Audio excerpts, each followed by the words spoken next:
Hello everyone, इस video में हम करेंगे एक्सरसाइज 10.4 में से सम नंबर 1, 2, 3 एंड 4।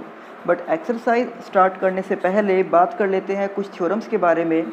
तो यहाँ पर हमारे सामने है theorem number 10.6। Equal chords of a circle or of congruent circles are equidistant from the centre. यानी कि थ्योरम के अकॉर्डिंग कहा गया है कि अगर हमारे पास एक सर्कल के अंदर हम दो इक्वल कोड्स को ड्रॉ करते हैं, ये एक सर्कल हमारे पास है जिसका सेंटर है O, और इसके अंदर हम दो कोड ड्रॉ करते हैं जिनमें से एक कोड का नाम है AB और दूसरी कोड का नाम हम यहाँ पर लिख सकते हैं CD। और अगर हमें ये गिवन है कि AB इक्वल्स टू CD, यानी कि हमें ये पता है कि इन दोनों कोड्स की जो लेंथ है वो एक दूसरे के इक्वल है, तो थ्योरम के अकॉर्डिंग कहा गया है कि अगर ये कोड्स इक्वल हैं तो सेंटर से इनकी डिस्टेंस भी इक्वल होगी। यानी कि अगर हम सेंटर से AB की डिस्टेंस को मेज़र करें और इस डिस्टेंस को हम नाम दे सकते हैं OM,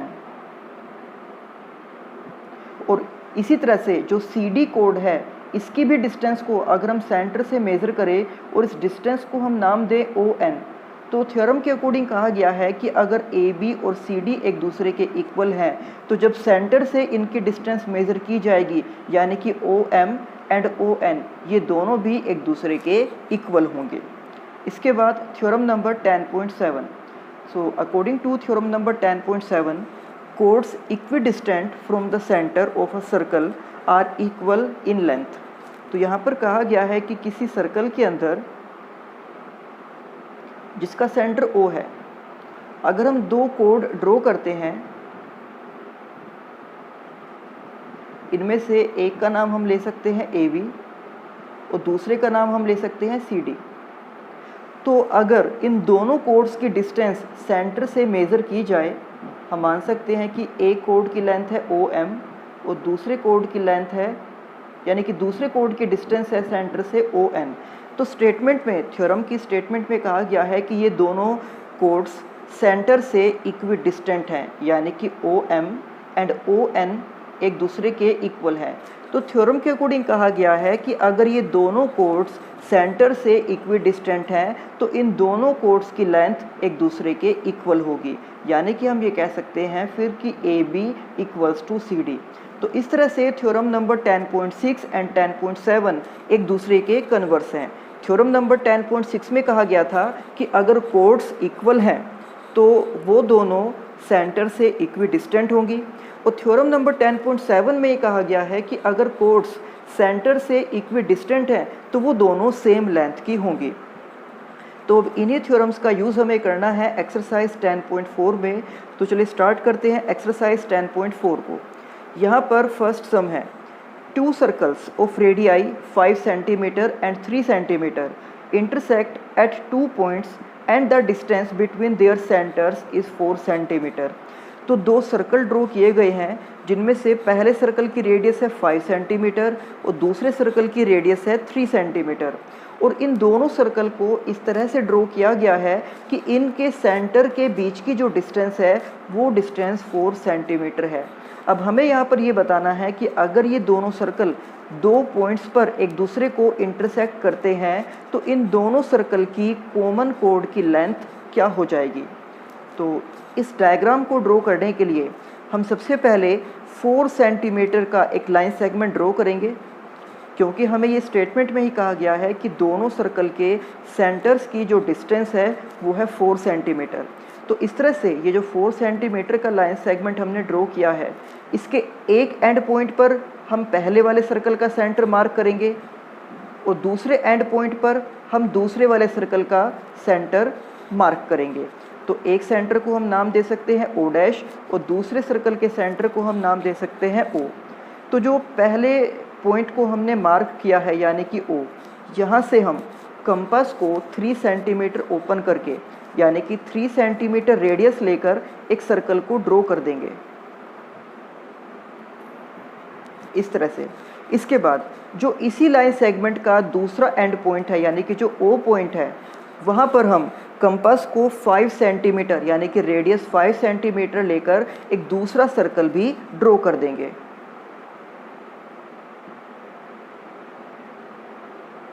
इस तरह से। तो यहाँ पर आप देख सकते हो कि हमने 2 सर्कल ड्रॉ किए हैं, जिनमें से पहले सर्कल की रेडियस है 3 सेंटीमीटर, दूसरे सर्कल की रेडियस हमने ली है 5 सेंटीमीटर, और इन दोनों सर्कल के सेंटर के बीच की जो डिस्टेंस है वो है 4 सेंटीमीटर। अब हमें यहाँ पर ये बताना है कि इन दोनों सर्कल के ये जो कॉमन कोड है, ये वाला जो आप कोड देख सकते हो कि ये पहले सर्कल के अंदर भी है और ये दूसरे सर्कल के अंदर भी है, तो हमें इसी कॉमन कोड की लेंथ को फाइंड आउट करना है।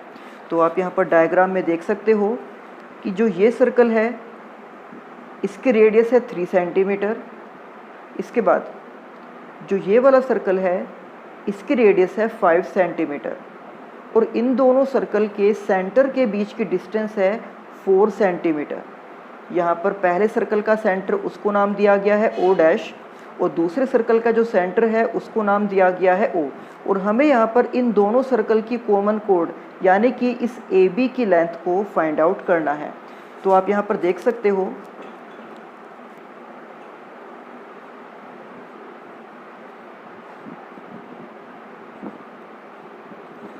O डैश से लेकर O, इसकी लेंथ हो जाएगी 4 सेंटीमीटर, क्योंकि हमें स्टेटमेंट में कहा गया था कि दोनों सर्कल के सेंटर के बीच की जो डिस्टेंस है वो 4 सेंटीमीटर है। इसी तरह से O डैश से लेकर A, इसकी लेंथ हो जाएगी 3 सेंटीमीटर। आप यहाँ पर डायग्राम में देख सकते हो कि छोटे वाले सर्कल के अंदर O डैश सेंटर है, और सेंटर से हम सर्कल के किसी भी पॉइंट को ज्वाइन करेंगे तो वो उस सर्कल की रेडियस हो जाएगी, और हमें ये स्टेटमेंट में ही कहा गया था कि उस सर्कल की जो रेडियस है वो है 3 सेंटीमीटर। इसी तरह से O से लेकर A तक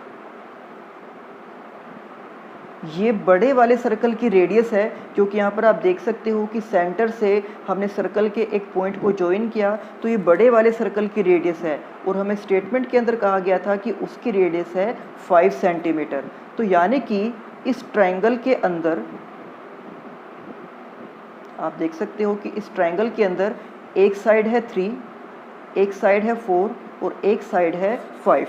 अब हम यहाँ पर अगर इन सभी साइड का स्क्वायर करते हैं तो सबसे पहले OA का स्क्वायर, तो OA का स्क्वायर यानी कि 5 का स्क्वायर, और 5 का स्क्वायर हो जाएगा 25।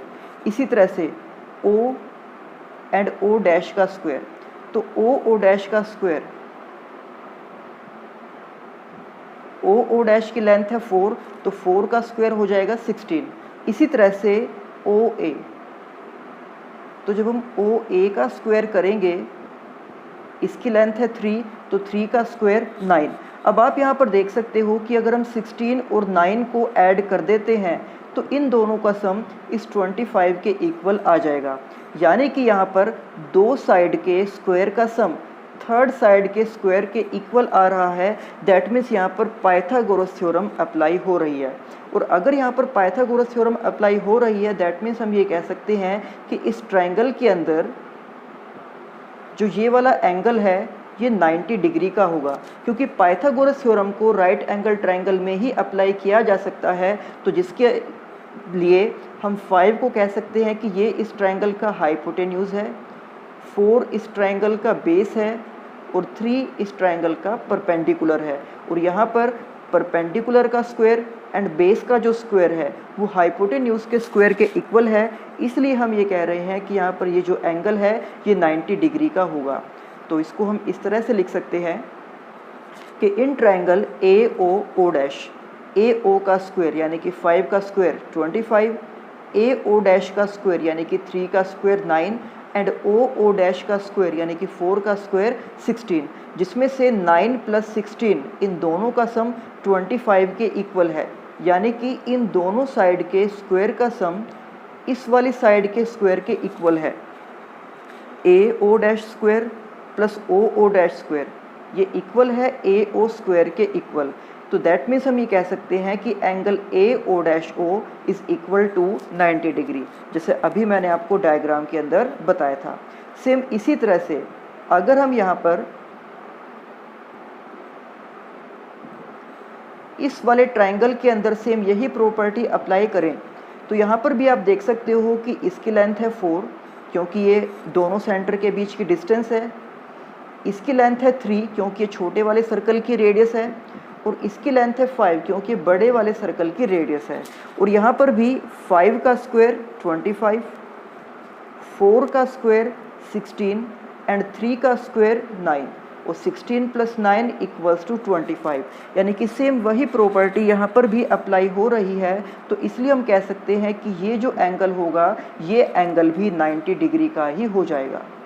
तो हमने इसको यहाँ पर लिख दिया है कि सिमिलरली एंगल BO' = 90 डिग्री, यानी कि इस डायग्राम के अंदर हमने इस एंगल को भी 90 के इक्वल प्रूफ किया और इस एंगल को भी 90 के इक्वल प्रूफ किया। तो 90 + 90 = 180 डिग्री। और आप सभी को पता है कि एक स्ट्रेट लाइन के ऊपर हमेशा 180 डिग्री का एंगल ही बनता है। तो अगर इन दोनों एंगल का सम 180 डिग्री है तो इसका ये मतलब है कि AB एक स्ट्रेट लाइन है। और अगर ये AB एक स्ट्रेट लाइन है तो इसी की लेंथ हमें फाइंड आउट करनी थी। तो यहाँ पर O' से लेकर A की लेंथ है 3 क्योंकि छोटे वाले सर्कल की रेडियस है, और O' से लेकर B की लेंथ भी 3 ही है क्योंकि ये भी छोटे वाले सर्कल की ही रेडियस है। तो इस तरह से जो AB की कंप्लीट लेंथ होगी वो हो जाएगी 3 + 3 यानी कि 6 सेंटीमीटर। तो इसको हम यहाँ पर लिख सकते हैं कि AO'B 90 + 90 = 180 डिग्री, जिसका ये मतलब है कि AO'B एक स्ट्रेट लाइन है, यानी कि जो O है वो उसका मिड पॉइंट है। तो इसलिए AB की टोटल लेंथ हो जाएगी 3 + 3 यानी कि 6 सेंटीमीटर, और इस सम के अंदर यही हमें फाइंड आउट करना था। इसके बाद सम नंबर 2। तो सम नंबर 2 की स्टेटमेंट है, if 2 equal chords of a circle intersect with in the circle, यानी कि एक सर्कल के अंदर 2 कोड्स ड्रॉ की गई हैं और उन दोनों कोड्स की लेंथ इक्वल है, और वो दोनों सर्कल के अंदर एक पॉइंट पर एक दूसरे को इंटरसेक्ट करती हैं। तो हमें यहाँ पर ये प्रूव करना है, prove that the segments of one code are equal to corresponding segments of the other code.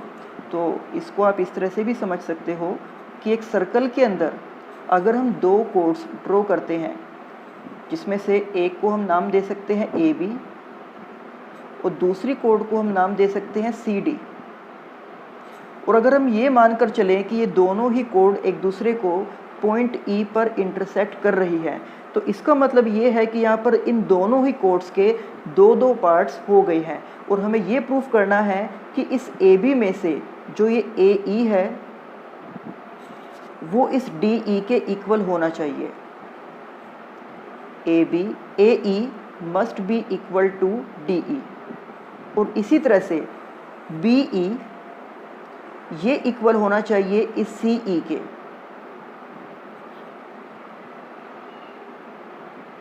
और यही इस सम के अंदर हमें प्रूफ करना है। तो इसलिए हम सबसे पहले यहाँ पर लिखेंगे गिवन। तो हमें सम के अंदर गिवन है कि AB and CD are 2 equal chords. तो जैसे कि मैं स्टेटमेंट में कहा गया था कि 2 इक्वल कोड्स एक सर्कल के अंदर ड्रॉ की गई हैं, तो हमने उनको नाम दिया है AB और CD, और हम ये लेट करके चल रहे हैं कि वो एक दूसरे को पॉइंट E पर इंटरसेक्ट करती हैं।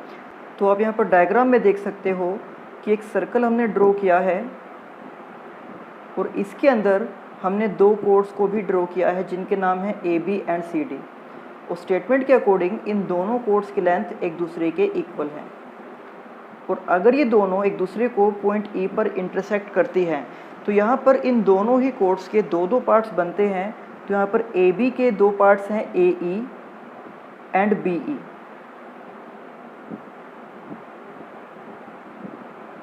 AE and BE। इसी तरह से CD के जो 2 पार्ट्स हैं वो हैं CE एंड DE। तो यही हमें प्रूफ करना है यहाँ पर कि AE CE के इक्वल होना चाहिए एंड BE DE के इक्वल होना चाहिए, जिसको हमने यहाँ पर 2 प्रूफ के अंदर लिख दिया है। इसके बाद हम यहाँ पर अपनी तरफ से कंस्ट्रक्शन करेंगे। हम यहाँ पर इस सर्कल के सेंटर से इन दोनों कोड पर परपेंडिकुलर्स ड्रॉ करेंगे। तो AB के ऊपर हमने यहाँ परपेंडिकुलर ड्रॉ किया है जिसका नाम है OM। तो इसलिए यहाँ कंस्ट्रक्शन में हमने लिख दिया है कि draw OM perpendicular on AB। इसी तरह से CD के ऊपर सेंटर से परपेंडिकुलर हमने ड्रॉ किया है ON, so ON is perpendicular on CD। इसके बाद हमने यहाँ पर इस पॉइंट O को E से ज्वाइन किया, ज्वाइन OE, और फिर हम करेंगे अब इस सम का प्रूफ। तो प्रूफ के अंदर हम सबसे पहले यहाँ पर लेंगे ट्रायंगल OME यानी कि ये वाला ट्रायंगल, एंड ट्रायंगल ONE यानी कि ये वाला ट्रायंगल, और अब हम इन दोनों ही ट्रायंगल को एक दूसरे के कॉन्ग्रुएंट प्रूव करेंगे। तो आप यहाँ पर डायग्राम में देख सकते हो कि एक ट्रायंगल हमने यहाँ से लिया है OME और दूसरा ट्रायंगल हमने लिया है ONE, और इन दोनों को एक दूसरे के कॉन्ग्रुएंट प्रूफ करने के लिए हम यहाँ पर ये डायग्राम से देख सकते हैं कि जो OE है ये दोनों ही ट्रायंगल में कॉमन है, तो इसलिए एक पॉइंट हम ये लिख सकते हैं कि OE इक्वल्स टू OE। इसके बाद यहाँ पर इस ट्रायंगल में ये एंगल 90 डिग्री का है और इस ट्रायंगल में ये एंगल भी 90 डिग्री का है, यानी कि angle M equals to angle N। इसका रीज़न हो जाएगा ईच 90 डिग्री। इसके बाद जैसे कि हमें पता है, हमें स्टेटमेंट में दिया गया था कि इन दोनों कोड्स की लेंथ एक दूसरे के इक्वल है, यानी कि हमें ये पता है कि AB और CD एक दूसरे के इक्वल है। और अभी इसी वीडियो में थ्योरम नंबर 10.6 में मैंने आपको बताया था कि अगर किसी सर्कल के अंदर हम दो इक्वल कोड्स ड्रॉ करते हैं तो वो दोनों कोड्स उस सर्कल के सेंटर से इक्वी डिस्टेंट होंगी, यानी कि अगर सर्कल के सेंटर से उन दोनों कोड की लेंथ मेज़र की जाए तो वो लेंथ इक्वल होती है, वो डिस्टेंस इक्वल होती है। तो इसलिए हम यहाँ पर ये भी लिख सकते हैं कि OM इक्वल्स टू ON। तो इस तरह से ये तीन पार्ट्स इक्वल शो करके हम इन दोनों ट्रायंगल को एक दूसरे के कॉन्ग्रुएंट दिखा सकते हैं। तो हमने यहाँ पर लिख दिया है, आप देख सकते हो कि in triangle OME and triangle ONE, सबसे पहले तो OM इक्वल्स टू ON, जैसे कि अभी आपको बताया मैंने कि अगर दो इक्वल कोड्स होती हैं तो वो सेंटर से इक्वी डिस्टेंट होंगी। इसके बाद OE इक्वल्स टू OE, ये दोनों ट्रायंगल्स की कॉमन साइड है, तो यहाँ पर हमने लिख दिया है इसका रीज़न कि ये कॉमन है। उसके बाद एंगल OME यानी कि ये वाला एंगल, एंड एंगल ONE यानी कि ये वाला एंगल, ये दोनों ही एंगल 90 डिग्री के हैं, क्योंकि हमने खुद कंस्ट्रक्शन में कहा है कि दोनों ही कोड के ऊपर सेंटर से परपेंडिकुलर ड्रॉ किए गए हैं। तो अगर ये दोनों एंगल 90 डिग्री के हैं, इसलिए दोनों एंगल एक दूसरे के इक्वल हो जाएंगे। तो इस तरह से हमने यहाँ पर ये तीन पार्ट्स इक्वल शो करके अब हम इन दोनों ट्रायंगल को कॉन्ग्रुएंट कह सकते हैं, यानी कि triangle OME is congruent to triangle ONE।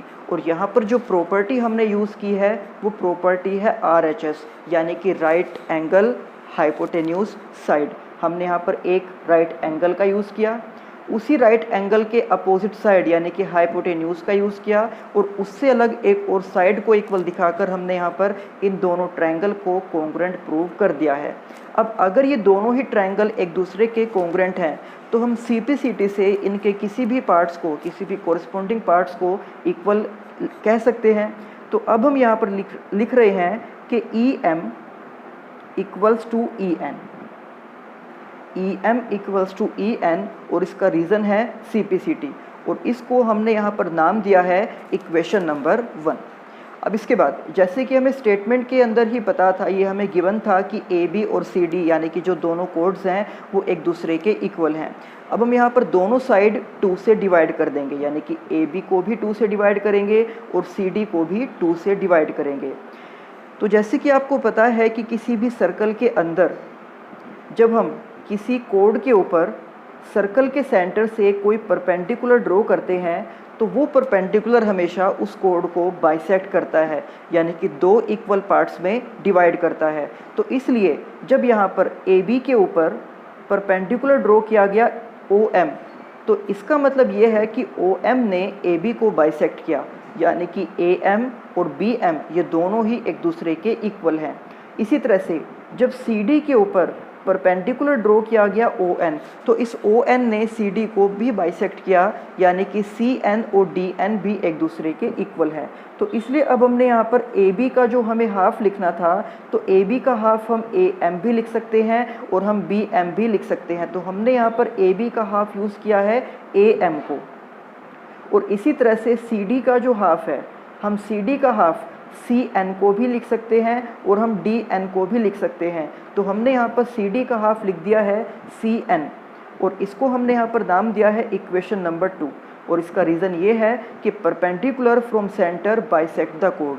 जो अभी मैंने आपको बताया कि सर्कल के अंदर सर्कल की कोड के ऊपर जब सेंटर से एक परपेंडिकुलर ड्रॉ किया जाता है तो वो परपेंडिकुलर उस कोड को 2 इक्वल पार्ट्स में डिवाइड करता है, यानी कि उसको बाइसेक्ट करता है। अब इसके बाद हम यहाँ पर इक्वेशन 1 एंड इक्वेशन 2 इन दोनों को ऐड करेंगे। तो जिसके लिए लेफ्ट हैंड साइड के साथ लेफ्ट हैंड साइड यानी कि EM प्लस AM और राइट हैंड साइड के साथ राइट हैंड साइड यानी कि EN प्लस CN। तो अब आप यहाँ पर डायग्राम में देखिए कि जब हम EM और AM को ऐड करेंगे तो EM एंड AM, तो इन दोनों को ऐड करने से ये कंप्लीट हमारे पास आ जाएगा AE, जिसको यहाँ पर हमने लिख दिया है। इसी तरह से EN प्लस CN, ये है EN और ये है CN, तो इन दोनों को ऐड करने से हमारे पास ये आ जाएगा कंप्लीट CE और इसको हम नाम देंगे इक्वेशन नंबर 3।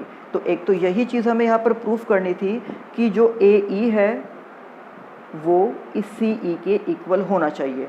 अब इसके बाद हम फिर से वही लिखेंगे कि जो दोनों कोड्स हमें इक्वल दी गई थी कि AB इक्वल्स टू CD, एक बार फिर से हमने इसको यहाँ पर लिख दिया है।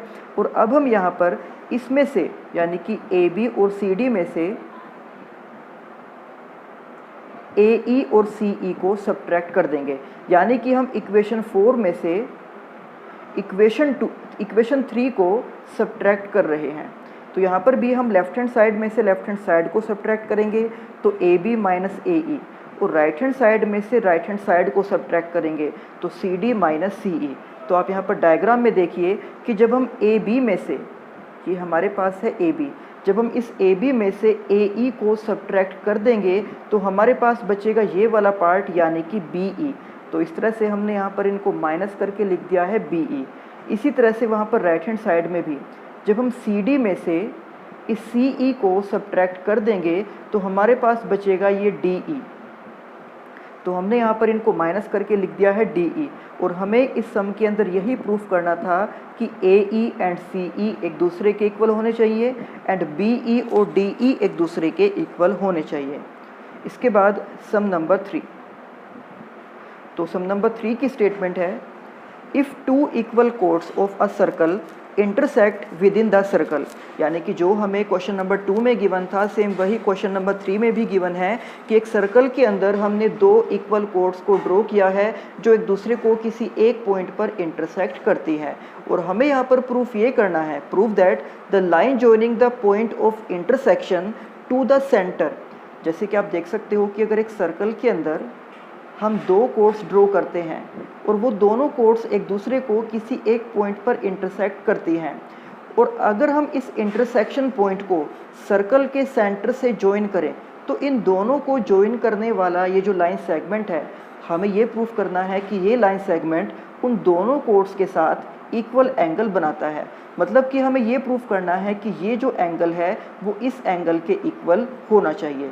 तो इसलिए हम सबसे पहले यहाँ पर गिवन में लिखेंगे कि उस सर्कल के अंदर जो कोड्स हमने ड्रॉ की हैं उनके नाम हैं AB और CD, और जो एक दूसरे को पॉइंट E पर इंटरसेक्ट करती हैं। ये आप यहाँ पर देख सकते हो कि एक कोड है AB और दूसरी कोड है CD, और ये एक दूसरे को पॉइंट E पर इंटरसेक्ट करती हैं। फिर आगे इसमें लिखा है कि within the circle and a line PQ joining the point of intersection to the centre. यहाँ पर एक और लाइन ड्रॉ की गई है जो है PQ, और ये सर्कल के सेंटर से पास हो रही है, यानी कि ये सर्कल का डायमीटर है। और हमें ये प्रूफ करना है कि यहाँ पर उस इंटरसेक्शन पॉइंट और सर्कल के सेंटर को जो ज्वाइन करने वाला लाइन सेगमेंट है वो सर्कल की दोनों कोड के साथ इक्वल एंगल बनाए, यानी कि ये वाला जो एंगल होगा वो इस वाले एंगल के इक्वल होना चाहिए। तो अब इसके बाद हम यहाँ पर लिखेंगे टू प्रूव कि angle AEQ must be equal to angle DEQ। तो यहाँ पर भी हम कंस्ट्रक्शन करेंगे, यानी कि हम सर्कल के सेंटर से उन दोनों कोड्स के ऊपर परपेंडिकुलर ड्रॉ करेंगे जिनको हमने नाम दिया है OL एंड OM। ये आप यहाँ पर देख सकते हो। तो हमने यहाँ पर कंस्ट्रक्शन में लिख दिया है कि draw OL perpendicular on AB and OM is perpendicular on CD। इसके बाद हम यहाँ पर दो ट्रायंगल लेंगे OLE एंड OME और इन दोनों ही ट्रायंगल को हम एक दूसरे के कॉन्ग्रुएंट प्रूव करेंगे। आप यहाँ पर डायग्राम में देख सकते हो कि हमने जो ट्रायंगल यूज़ किए हैं यहाँ पर वो है OLE, यानी कि एक ये वाला ट्रायंगल और एक ट्रायंगल है OME, यानी कि ये वाला ट्रायंगल। तो इन दोनों ही ट्रायंगल को कॉन्ग्रुएंट प्रूव करने के लिए आप देख सकते हो यहाँ पर कि ये जो लाइन है OE ये दोनों में कॉमन है। तो आप सबसे पहला पॉइंट यही लिख सकते हो कि OE इक्वल्स टू OE। इसके बाद इसमें ये वाला एंगल भी 90 डिग्री का है और ये वाला एंगल भी 90 डिग्री का है, यानी कि angle L and angle M ये दोनों ही एक दूसरे के इक्वल होंगे क्योंकि ये दोनों ही एंगल 90 डिग्री के हैं।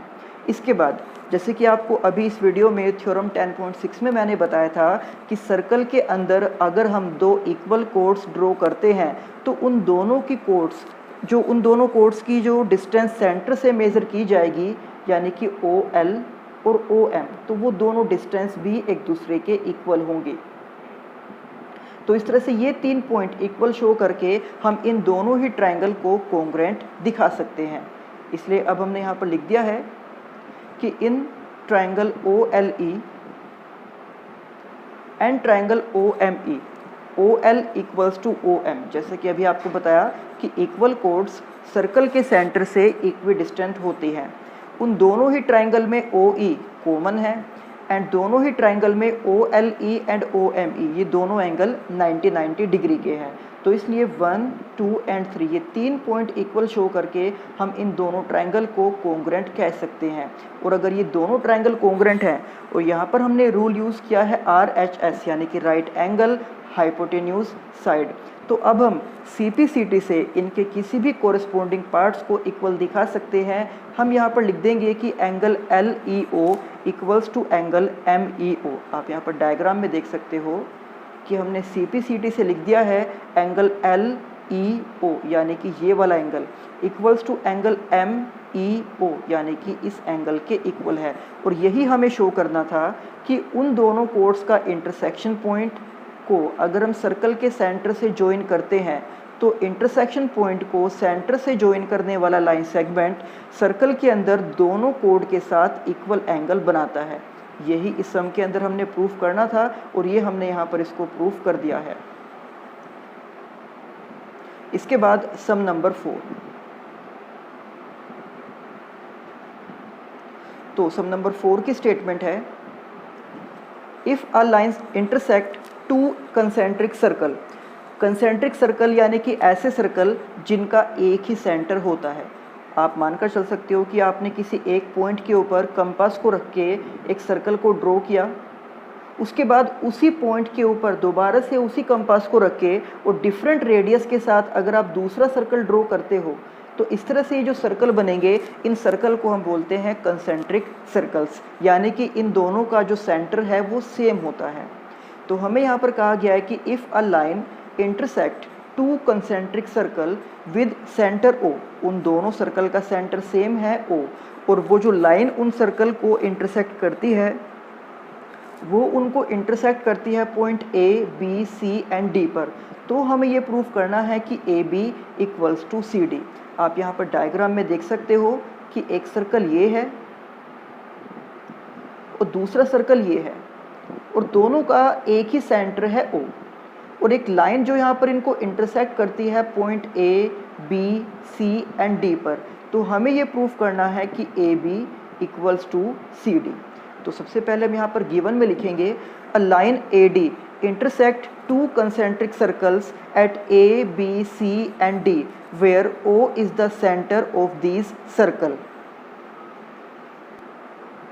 इसके बाद टू प्रूव में हम लिखेंगे कि AB इक्वल्स टू CD। ये हमें यहाँ पर प्रूफ करना है और अपनी तरफ से हम एक कंस्ट्रक्शन करेंगे कि इस लाइन के ऊपर इन सर्कल के सेंटर से एक परपेंडिकुलर हम ड्रॉ करेंगे और उसको हमने नाम दिया है OM।